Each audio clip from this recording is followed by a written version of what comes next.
Assalamualaikum warahmatullahi wabarakatuh. Perkenalkan, saya Wahyu Putra Syukit dari kelompok 2 PPKI, penulisan pendidikan penulisan karya tulis ilmiah.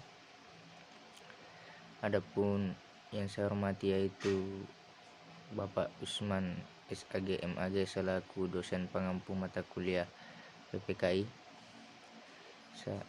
Saya langsung saja mempresentasikan hasil diskusi kelompok kami. Adapun judulnya yaitu Kiat, Tips, dan Seluk-beluk Penulisan Karya Ilmiah.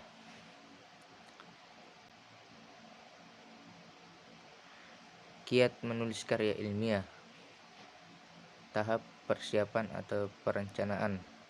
Perencanaan merupakan bagian yang tidak bisa dilepaskan bagi seorang penulis karya ilmiah, karena dengan merencanakan segala aspek dari apa yang akan dibahas dan dikaji dapat tercapai sesuai dengan perencanaan. Maka dari itu, alangkah baiknya sebelum menulis karya ilmiah lebih baik dituliskan rencana yang mau ditulis itu apa.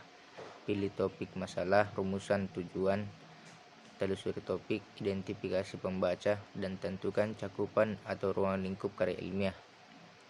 Tahap pengumpulan informasi.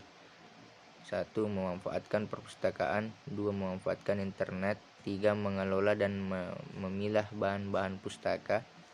4. Membuat ringkasan dan melakukan parafrase. 5. Membuat kutipan. 6. Membuat daftar instrumen wawancara, observasi, dan pertanyaan. Tahap penyusunan. Tahap penyusunan draft setelah direncanakan. Selanjutnya adalah pelaksanaan yang harus dipersiapkan dengan baik, di antara menyiapkan bahan referensi yang cukup sesuai dengan tema yang akan dibahas seperti buku, jurnal ilmiah, proceeding, dan laporan ilmiah. Tahap penyusunan draft setelah direncanakan. Selanjutnya adalah pelaksanaan yang harus dipersiapkan dengan baik, di antara menyiapkan bahan referensi yang cukup sesuai dengan tema yang akan dibahas seperti buku, jurnal ilmiah, proceeding, dan laporan ilmiah. Tahap menulis draft. Mengekspresikan ide ke dalam bentuk tulisan kasar. Mengembangkan ide kreatif yang masih bersifat tentatif. Konsentrasi pada ekspresi atau gagasan, bukan pada aspek mekanik. Tahap revisi. Memperbaiki ide dalam karangan karya tulis ilmiah yang berfokus pada penambahan, penataan isi sesuai dengan kebutuhan. Membaca ulang seluruh isi draft data atau referensi yang akan dijadikan bahan sehingga memudahkan untuk mereduksi ke dalam bahan yang siap jadi. Sharing atau berbagi pengalaman tentang draft kasar dengan tema sejawat untuk menemukan apa yang menjadi kekurangan dan kelebihan.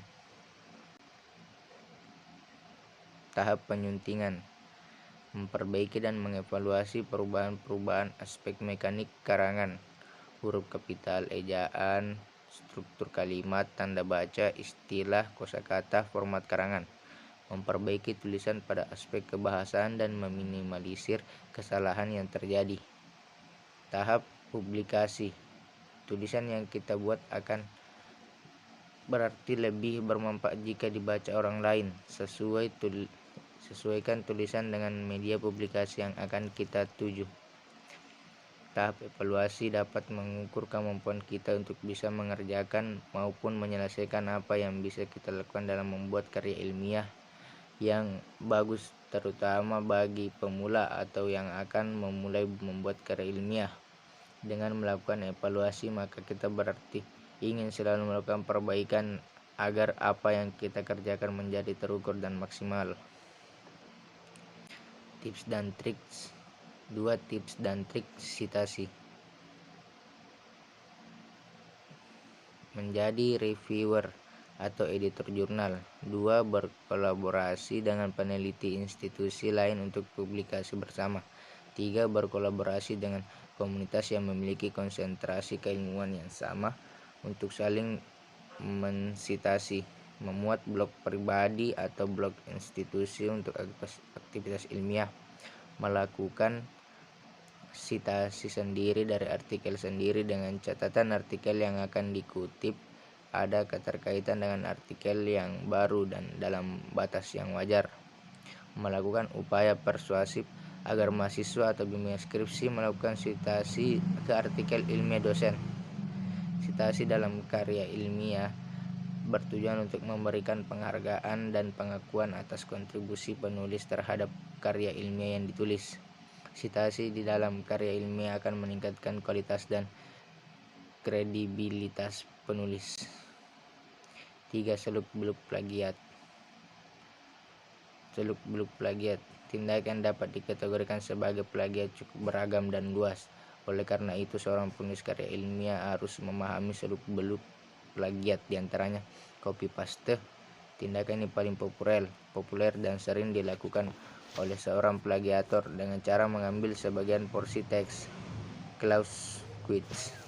Tindakan ini adalah mencampurkan kata-kata yang dibuat dengan potongan tulisan dari sumber yang berbeda. Plagiat struktural. Tindakan plagiat ini adalah terkait peniruan pola struktur tulisan dari mulai struktur retorika, sumber rujukan, metodologi, bahkan sampai tujuan penelitian. Pound serifis. Tindakan ini merupakan upaya mengaburkan beberapa banyak bagian dari teks yang memang digunakan walaupun penulis menulis sumber kutipannya. 5. Cut and slide. Plagiator biasanya mengambil satu porsi teks dari sumber lain sebagai teks sumber dikutip dan diberi pengakuan dengan cara yang benar dengan kutipan langsung. Self plagiarisme. Tindakan ini adalah menggunakan ide dari tulisan-tulisan sendiri yang telah dibuat sebelumnya namun menggunakannya dalam tulisan baru tanpa kutipan dan pengakuan yang tepat. Other dimension. Plagiator dapat menjiplak dari suatu sumber atau lebih, atau menggabungkan dua atau lebih bentuk plagiat yang disebutkan di atas dalam tulisan yang dia buat. Sekian dari saya, kurang dan lebihnya mohon dimaafkan. Wabillahi taufiq hidayah. Wassalamualaikum warahmatullahi wabarakatuh.